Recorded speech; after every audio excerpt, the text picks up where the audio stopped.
네, 성경 공독하겠습니다. 창세기 3장 14절에서 24절입니다. 제가 가진 성경으로 구약 성경 4면 되겠습니다. 창세기 3장 14절에서 24절입니다. 제가 먼저 읽고 교독하도록 하겠습니다.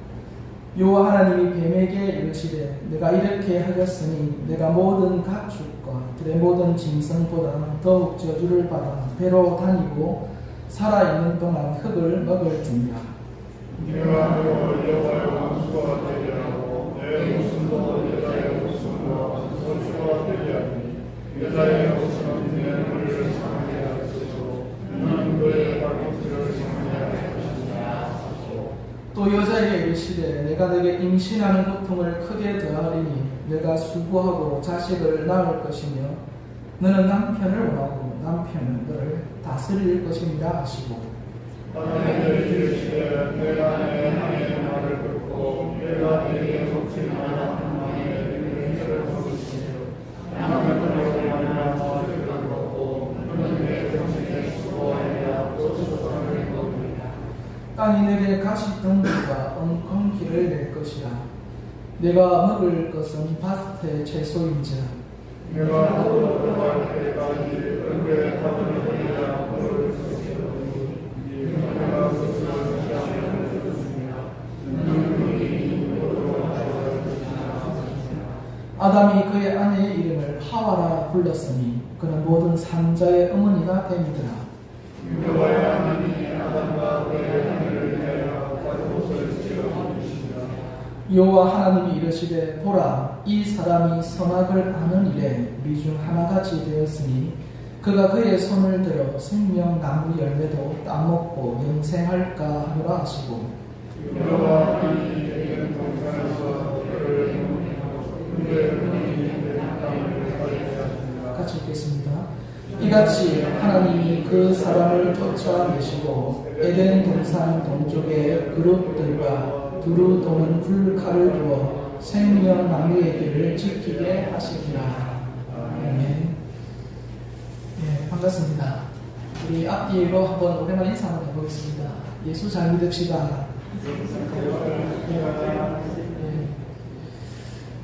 신앙생활이 참 예수님을 잘 믿는 건데 예수님 잘 믿기라는 것이 쉽지가 않습니다. 그냥 우리가 예수 믿는다 하면 교회에 예배 참석 잘하고 또 교회 여러 행사들 잘 참석하면 이제 신앙이 좋다, 예수 잘 믿는다, 이제 그렇게 생각하기가 쉬운데 근데 사실 신앙을 알아가면 알아갈수록 예수님을 잘 믿는다, 이것만큼 참 어려운 것도 없다라는 생각이 듭니다. 제가 오늘 여러분들에게 먼저 질문을 하나 드릴 텐데 사람이 몸이 아프면 병원에 가지 않습니까? 병원에 가는데 두 개의 병원이 있습니다. 여러분 어느 병원을 갈 건지 한번 선택해 보시기 바랍니다. 첫 번째 병원은 굉장히 넓습니다. 넓고 쾌적하고 깨끗하고 또 굉장히 간호사들도 친절합니다. 그리고 무엇보다 환자를 진료하는 의사가 너무 잘생겼습니다.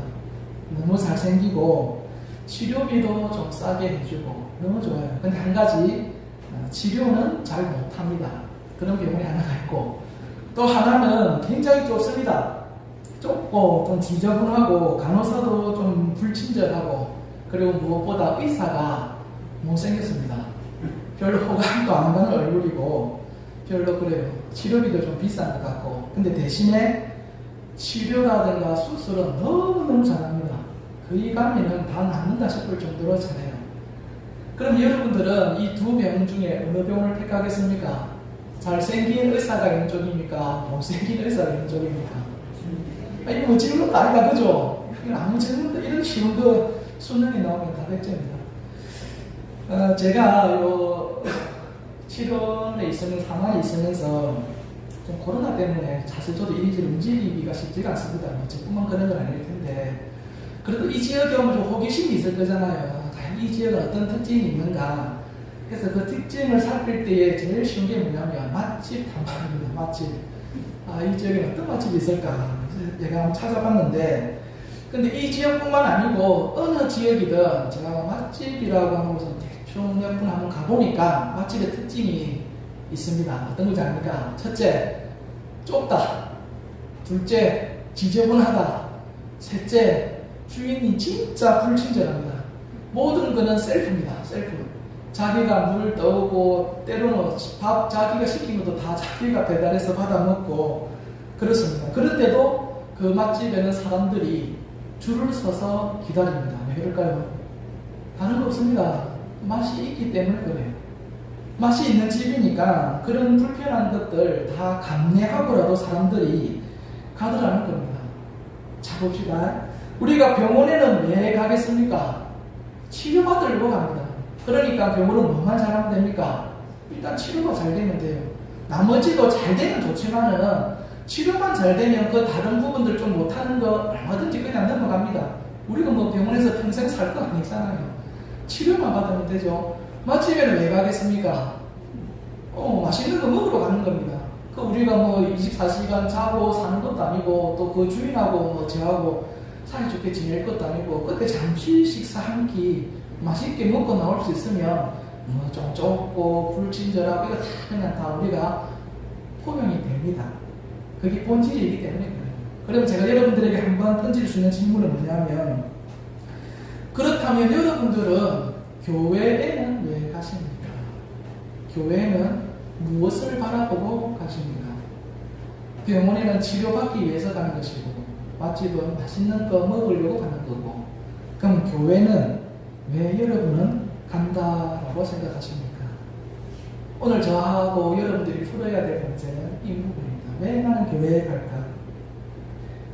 주일학교를 하는데 하루에 여학생들 6명이 우리를 몰려온 적이 있습니다. 전체 주일학교 인구가 20명인데 6명이 오면 4분의 1, 25% 이상이 온 거잖아요. 30%. 니 어떻게 써봤는데 이러니까 보니까 다 같은 반 애들이라. 같은 반 애들인데 니 왜 왔노? 이러니까 우리 교회에 멋진 남학생이 한 명 있다라는 거예요. 그 남학생 보려고 같은 반인데 교회에 왔다고 하는 애들이 있더라고요. 우리가 교회에 오는 목적은 다 가지각색입니다. 다 나름대로 부모의 손에 끌려서 온 사람도 있고 또 관계에 의해서 다 다양할 거예요. 하지만은 오늘 이 시간 이후로 저와 여러분들은 교회에 오는 목적이 명확하게 정리될 수 있길 바랍니다. 자, 오늘 본문의 말씀을 잠시 말씀을 드리면은 오늘 본문 우리가 다 알고 있는 내용입니다. 선악과 사건입니다. 하나님이 먹지 말라고 한 선악과를 왜 먹지 말라고 했는지에 대해서는 다음에 기회 되면 제가 다시 한번 자세히 풀어드리겠습니다. 선악과를 먹지 말라고 했는데 처음에 이 먹지 말라고 한 선악과를 뱀의 유혹에 의해서 하와가 먹고 아담도 먹습니다. 먹고 나서 이제 하나님께서 오시는 거죠. 와서는 그 선악과를 먹은 것에 대해서 잘못되어진 것을 지적하시면서 뱀하고 남자하고 여자에게 거기에 맞는 벌들을 하나하나 주십니다. 그렇게 벌을 주시고는 더 이상 이제 에덴 동산에서 살 수 없고 이제 에덴 동산에서 어떻게 됩니까? 쫓겨나게 되죠. 근데 쫓겨나게 되는데 오늘 하나님께서 그냥 쫓아내는 거 아니에요. 그냥 쫓아내는 것이 아니라 특별하게 뭐 한 가지를 만들어 주십니다. 그게 뭐냐니까 오늘 본문 21절입니다. 우리 21절에 한번 읽어보도록 할까요? 21절의 내용 한번 다 읽어보겠습니다. 시작.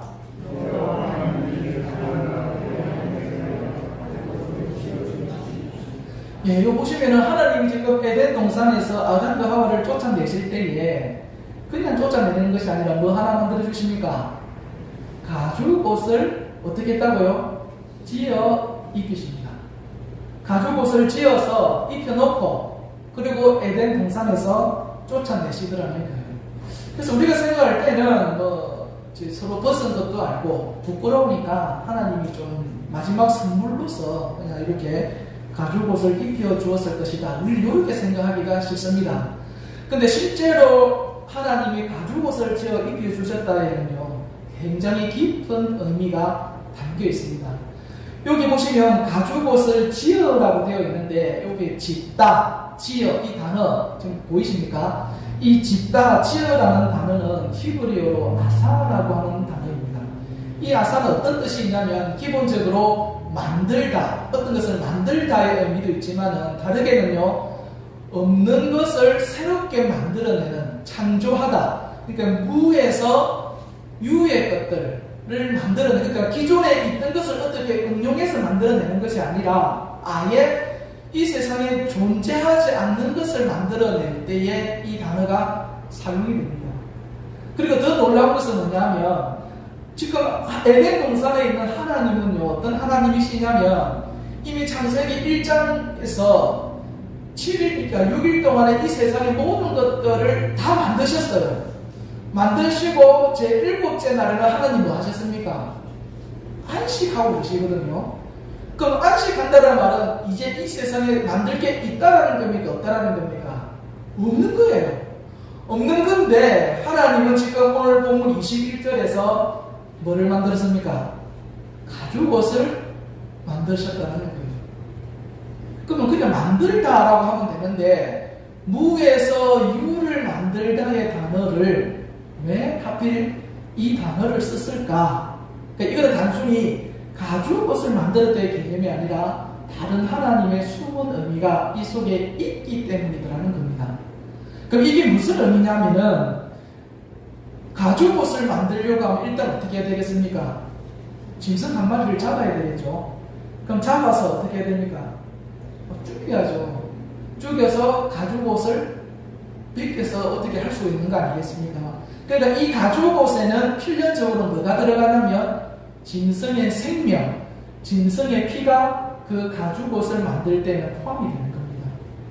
참고로 인간에게 육식이 허용된 때는 이보다 한참 뒤입니다. 노아 홍수 이후에 하나님이 육식을 허용해 놓으신 거거든요. 그래서 생명을 죽인다는 것은 이 시대, 특별히 에덴 동산에서는 상상을 할 수도 없는 일이에요. 그러니까 지금 하나님께서 이 일들을 보여주신 것은 가죽옷을 만들었다. 하나의 생명과 그 생명의 피를 보이셨다라는 것이 이 첫 번째 의미가 됩니다. 그리고 이 가죽옷에 들어가 있는 또 다른 의미는 뭐냐면 선악과를 먹고 난 다음에 아담과 하와가 서로에 대해서 첫 번째로 느낀 건 뭐냐면요, 부끄러움입니다. 그전에는 자기들이 몰랐어요. 그런데 선악과를 먹고 나니까 자기들이 뭐 하고 있는 겁니까? 벗고 있는 거예요. 부끄러운 거예요. 서로의 벗은 모습을 보고 부끄러워하는 겁니다. 그래서 그 부끄러움을 가리기 위해서 어떻게 했다고 되어 있는지 아십니까? 무화과 나무 잎을 엮어서 가렸대요. 그런데 상식적으로 안 가려집니다. 무화과 나무 잎이 얼마나 크든지 그걸로 가려질 수가 없어요. 조금 활동력 있게 뛰다 보면 또 떨어지고 또 다시 가리고 하는 게 무화과 나무 잎입니다. 그러니까 무화과 나무 잎으로 죄의 결과로 온 자기의 수치를 가릴 수가 있습니까? 없습니까? 없는 거예요. 근데 오늘 하나님이 만들어주신 이 가죽옷은요, 이게 통으로 입는 옷입니다.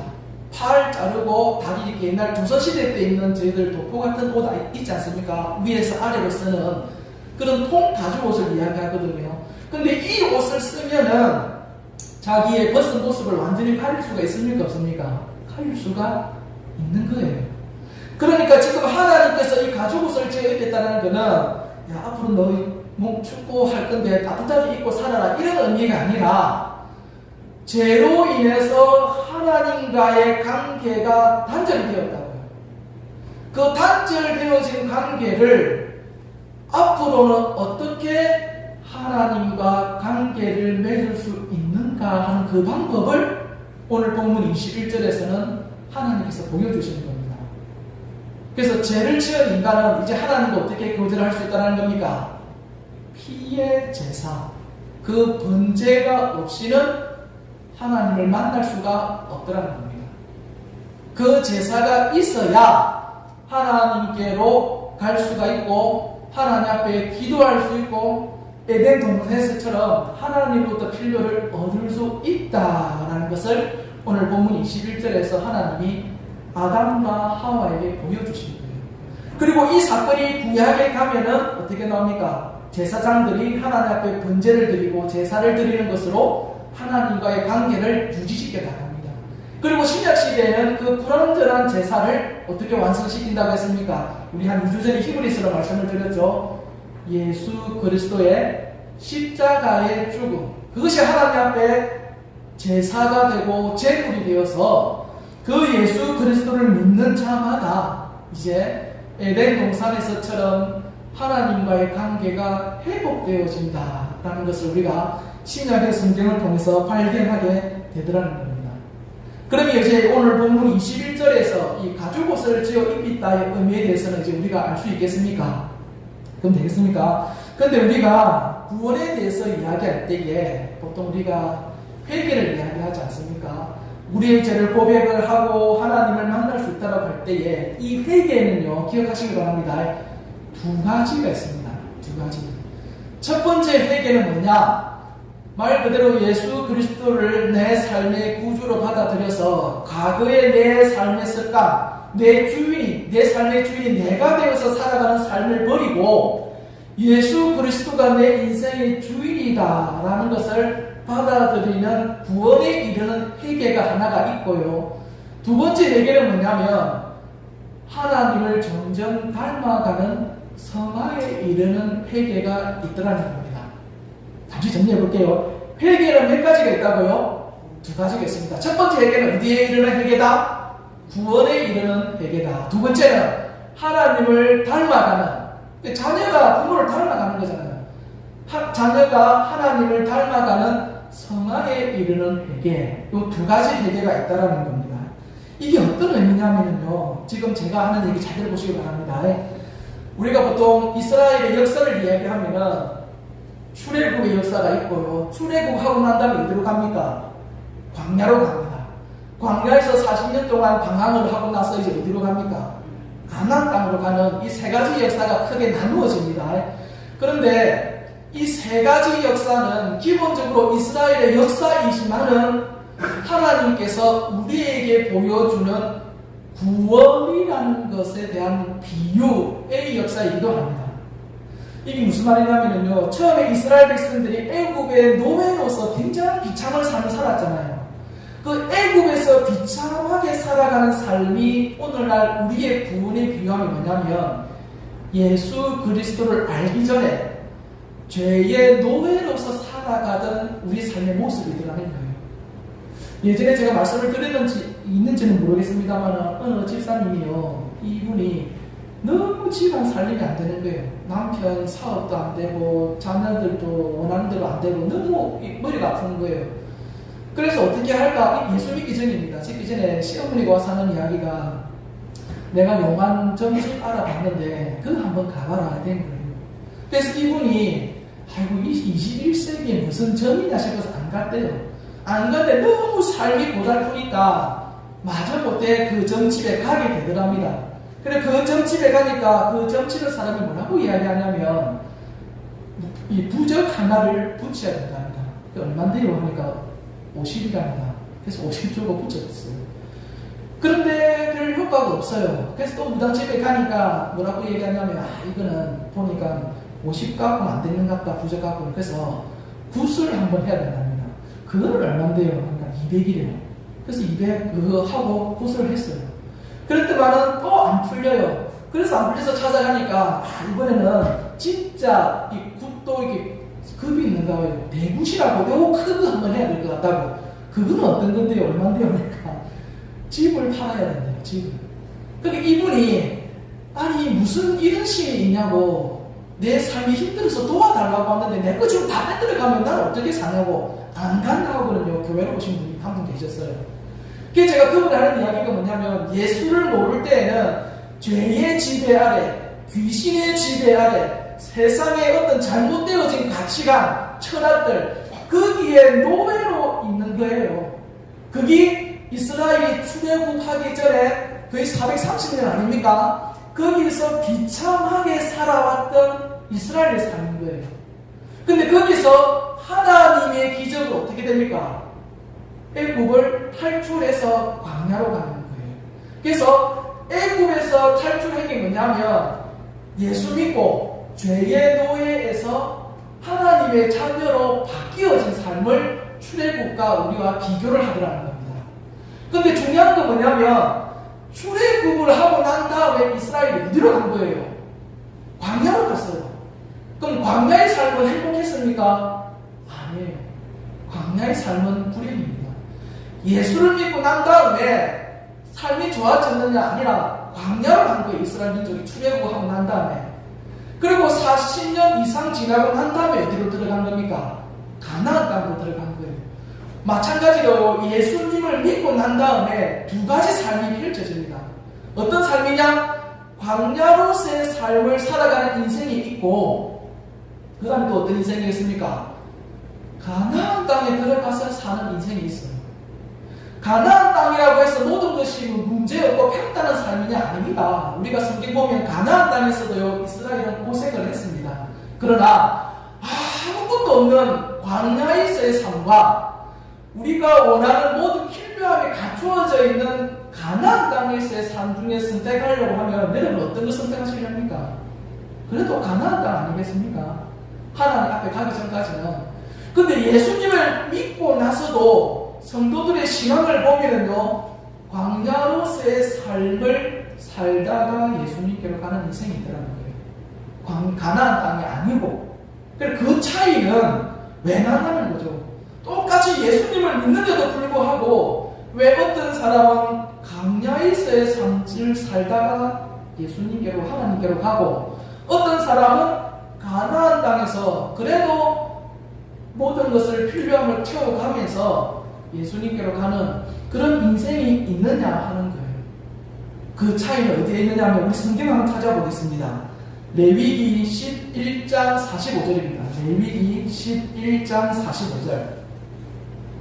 창세기 출애굽기 레위기죠. 레위기 11장 45절입니다. 레위기 11장 45절. 다 찾으셨습니까? 레위기 11장 45절 말씀. 레위기 11장 45절. 우리 같이 한번 읽어보겠습니다. 시작.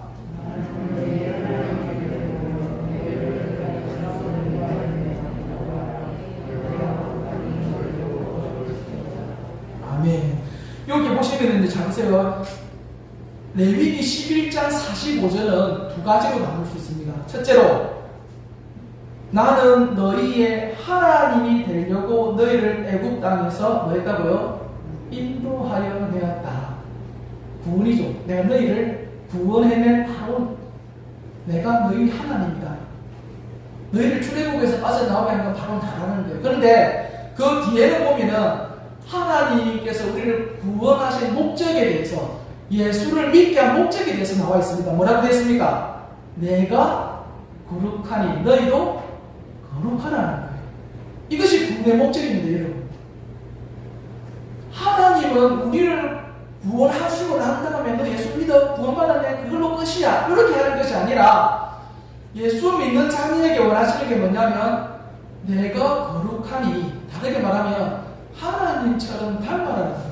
내가 네 아버지잖아, 내가 네 부모잖아. 그러면 자녀된 너는 누구를 닮아라는 겁니까? 하나님을 닮아라는 거예요. 어디까지 닮아라고요?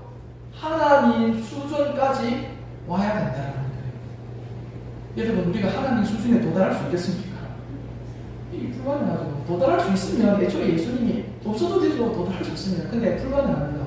그런데 그 불가능한 일을 하나님은 뭐 하시겠다는 겁니까? 하겠다는 거예요.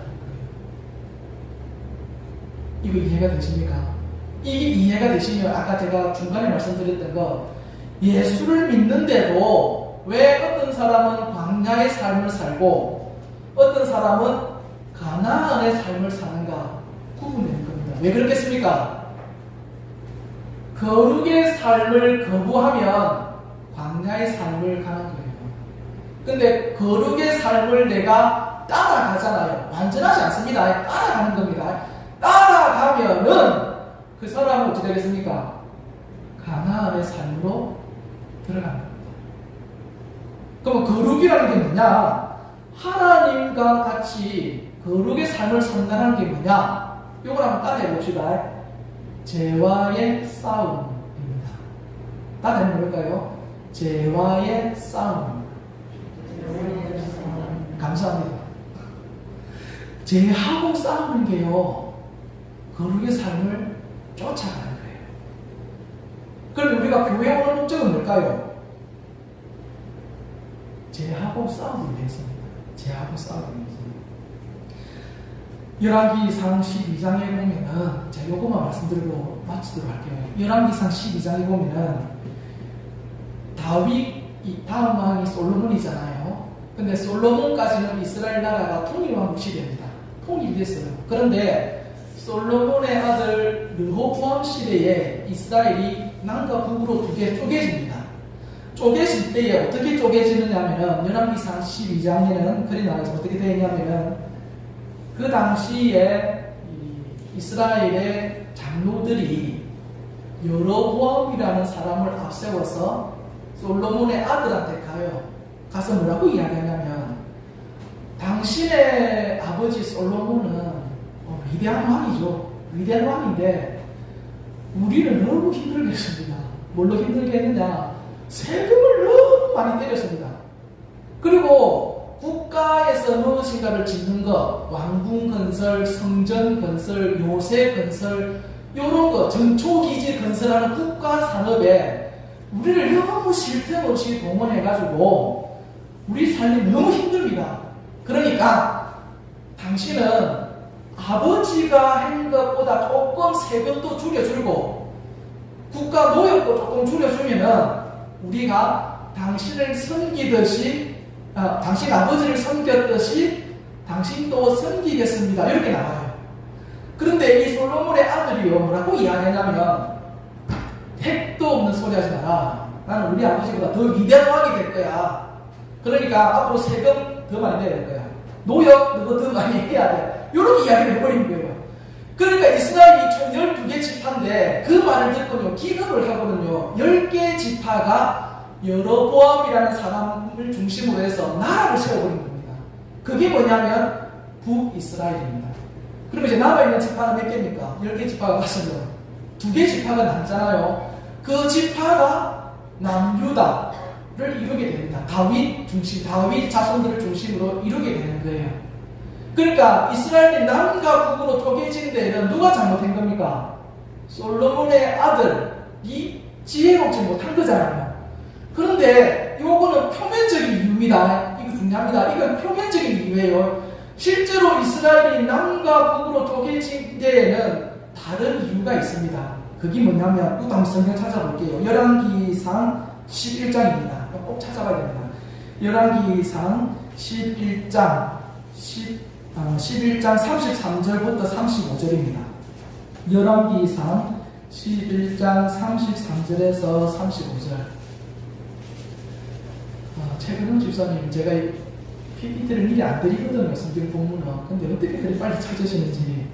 일단 못 찾으신 분들은 앞쪽을 한번 보고 따라 한번 읽어보겠습니다. 우리 33절부터 35절 같이 한번 읽어보겠습니다. 시작. 이는 그들이 나를 버리고 시돈 사람의 여신 아스다롯과 모압의 신 그모스와 암몬 자손의 신 밀곰을 경배하며 그의 아버지 다윗이 행함같이 아니하여 내 길로 행하지 아니하며 나 보기에 정직한 일과 내 법도와 내 율례를 행하지 아니함이니라. 그러나 내가 택한 내 종 다윗이 내 명령과 내 법도를 지켰으므로 내가 그를 위하여 솔로몬의 생전에는 온 나라를 그의 손에서 빼앗지 아니하고 주관하게 하려니와 내가 그의 아들의 손에서 나라를 빼앗아 그 10지파를 내게 줄 것이요. 제가 그거 무슨 말씀이냐면요, 간단합니다. 솔로몬이 이방 여자들하고 엄청나게 결혼을 많이 합니다. 10명부터 됩니다. 이방 여자들을 결혼하는데 문제는 뭐냐면, 결혼을 많이 하니까 부인들 한 명 한 명들을 다 자기가 통제를 못해요. 죄송합니다. 한 명 통제도 사실 힘들어요. 근데 이게 뭐 한 수십 명이다, 수백 명이 통제가 되겠습니까? 그러니까 이 부인들이 자기 나라에서 섬기던 우상을 가지고 오는 것도 그냥 봐주는 거예요. 그냥 해라. 그게 귀찮아서일 수도 있고 통제가 안 되길 수도 있는데 그냥 뭐 하고 싶은 대로 해야 돼버리는 거예요. 그러니까 다른 것도 아니고 이스라엘의 수도 예루살렘 성 안에서 이방 신들에 대한 제단이 세워지고 이방신을 섬기는 거예요. 성전 가까이에서 하나님을 성전이 있는데 거기에 하나님이 딱 우리 집에 얘기하면 열받았다고 해야 됩니까? 이거 뭐가 이래? 우상을 섬기네. 다른 누구도 아니고 누가 섬기는 겁니까? 솔로몬이. 그래서 하나님이 그걸 보시고는요, 아히야라고 하는 선지자에게 여로보암이라는 사람을 만나게 합니다. 그리고는 여로보암에게 옷을 찢어요. 찢어서는 12개를 찢어서는 10조각을 줘버립니다. 줘버리고 하는 이야기가 뭐냐면, 앞으로 너는 이스라엘 10지파의 왕이 될 거야. 왜 왕이 됐냐고? 네가 잘해서 아니야. 네가 능력이 있어서 아니야. 솔로몬이 우상 숭배를 했기 때문이야. 그렇게 이야기를 하는 거예요. 대신에 하나님이 어떻게 이야기하시냐면, 그래도 솔로몬의 아버지 다윗은 너무 나를 잘 믿었어. 그렇기 때문에 솔로몬 시대까지는 내가 봐줄게. 근데 솔로몬의 아들 시대는 이스라엘을 2개로 쪼개버릴 거야. 이렇게 이야기를 하시는 거예요. 그럼 봅시다. 이스라엘이 남과 북으로 쪼개진 것을 왕정왕기상 12장에 보면 솔로몬의 아들이 잘못한 거예요. 그런데 11장에 보니까 이스라엘이 남과 북으로 쪼개진 것은 실질적으로 누가 잘못한 겁니까? 솔로몬이 잘못한 거예요. 이게 죄입니다. 우리는 육체를 입고 있는 존재이기 때문에 눈에 보이는 현상들만 가지고 분석을 합니다. 그 이면을 몰라요. 그런데 하나님은요, 눈에 보이는 현상이 아니라 그 이면 속에 있는 뭐를 보시는 겁니까? 죄를 보시는 분이에요. 그 죄를 따라서 나라를 판별하시는 분이라는 겁니다. 그러면 한 나라도 죄의 모습으로 합치기도 하고 쪼개기도 하시는 분이 성도들을 어떻게 대하실까요? 무엇을 기준으로 대하실 것 같습니까? 죄입니다. 왜? 하나님이 우리를 구원하신 목적이 하나님처럼 거룩의 수준으로 가기를 원하시기 때문에 그러는 거예요. 그래서 우리 속에 있는 죄의 문제를 해결 못하면요, 예수를 믿어도 광야의 삶을 살다가 하나님 뵙는 거고, 그러나 완벽하게 해결하는 거 아닙니다. 죄의 문제를 해결하면서 신앙생활을 하는 사람은요, 하나님의 구원의 목적과 맞잖아요. 그러면 가나안 땅의 삶을 살면서 하나님을 뵙게 되더라는 거예요. 그래서 제가 지금 시간이 달랐는데 여러분들에게 말씀드릴 건 뭐냐면, 교회는 여러 가지 이유가 있습니다. 그러나 우리 교회의 첫 번째 목적은 죄의 문제를 해결하기 위해서 배우는 거예요. 제가 얼굴이 잘생기지 않습니다. 마스크를 또 벗고 있는데 제 보러 오는 거 아니잖아요. 저도 설교 그리 잘하는 사람이 아니에요. 근데 우리가 교회에 와서 말씀을 듣고 하는 건 뭐겠습니까? 나도 모르는 죄의 문제, 감추어진 그 문제를 찾아서 하나님 앞에 회개하는 거예요. 그러면요, 여러분의 삶의 문제가 해결이 된다는 겁니다. 저는 이 땅에 살고 있는 모든 사람들이 어떤 어려움을 겪을 때에 죄로 인해서 어려움을 겪는다, 그렇게 생각합니다. 왜냐하면 욥기에 보면 욥 같은 경우는 죄와 무관하게 또 겪는 그런 고통이 또 있지 않습니까? 그런데 상당수 이 땅에 겪고 있는 우리 저를 포함해서 성도들의 삶의 고통은요, 죄의 문제로 오는 겁니다. 그런데 우리는 죄라고 얘기하면은 감옥에만 안 가면, 그리고 사람들로부터 질타만 안 받는 죄만 지으면은 그게 죄라고 생각하거든요. 그런데 아닙니다. 하나님의 뜻에 어긋난 우리의 삶의 모든 것들이 죄 안에 포함이 돼요. 옛날에 미국에서 술 먹으면 음주법이라서 감옥에 갔습니다. 그런데 거기 몇 년 지나더니 음주법이 해제됐습니다. 그 뒤로는 술 먹어도 감옥에 안 가요. 그게 세상의 죄입니다. 그건 절대적인 기준이 아니에요. 성경에서 말하는 하나님의 뜻에 어긋난 그것을 기준으로 죄를 삼고 가는 거예요. 그러다 보니까 나는 내가 어떤 죄를 짓고 있는지 모릅니다. 그것을 깨닫게 해줄 수 있는 게 뭐겠습니까? 하나님의 말씀이에요. 말씀을 통해서 보면은 금방 같은 경우도요, 우리가 볼 때는 솔로몬의 아들이 잘못해서 이렇게 되었구나 싶다가도 성경을 찬찬히 읽어보면은 솔로몬의 죄 때문에 일어나는 현상이구나 하는 것을 성경을 통해서 보지 않습니까? 이런 영적인 안목들을 길러가면서 하나하나 살펴가는 겁니다. 그래서 저는 여러분들에게 앞으로 어떤 일을 겪을지 저는 모릅니다. 그러나 겪는 일들이 있을 때마다 여러분들이 생각해야 될 제 첫 번째 생각은 뭐냐? 하나님 앞에 내가 어떤 죄를 지은 게 있는가 없는가를 하나님 앞에 기도로 실험해야 됩니다. 그것이 신앙의 첫 번째입니다. 근데 여기서 한 가지 제가 주의할 점은 이것은 꼭 기억하십시오. 여러분들이 다른 성도의 죄를 절대로 지적하면 안 됩니다. 이해가 됩니까? 왜냐하면 죄의 특징은 뭐냐면 죄는 지적받으면요, 제가 잘못했습니다, 회개하겠습니다, 이래 안 됩니다. 죄의 특징은 반발입니다. 반발, 안 받아들여요. 그리고 자기 변명, 자기 합리화시킵니다. 그리고 죄를 지적한 사람을 공격합니다. 이게 죄의 특징입니다. 그래서 죄를 지적하기 위해서는 영적인 권위가 있는 사람이 해야 그것도 될까 말까입니다. 그러니까 성도들이 성도를 지적하면은 죄의 지적이 안 되고 서로 다툼만 일어나고 분란만 일어납니다. 그래서 성도들끼리는 누가 어떤 어려움을 겪고 있으면 위로해주고 위에서 기도해주고 그걸로 끝나면 돼요. 단지 그 죄를 누가 깨달아야 된다? 본인입니다. 본인 스스로 하나님 앞에 말씀을 통해서 깨닫는 거예요. 그러면 그 자기가 겪고 있는 문제가 죄로 인해서 온 문제면 어떻게 되겠습니까? 해결되는 거예요. 그게 아니라 하나님의 어떤 또 뜻하신 바가 있어서 오는 거면 사도 바울도 그랬지 않습니까? 자기 몸에 가시 있는 거 안고가듯이 감사함으로 가면 되는 거예요. 그런데 많은 성도들이 겪는 고통 중에는 죄로 인한 고통이 많다는 거예요. 그래서 여러분들이 신앙생활 할 때에 어떤 어려움이 올 때에 여러분 스스로 먼저 그렇게 스스로를 죄와 관련해서 살펴보시기 바랍니다. 단, 성도가 성도를 향해서는 죄를 대해서 지적하면 된다 안 된다? 절대로 안 됩니다. 이거는 죄는요 정말 무시무시합니다.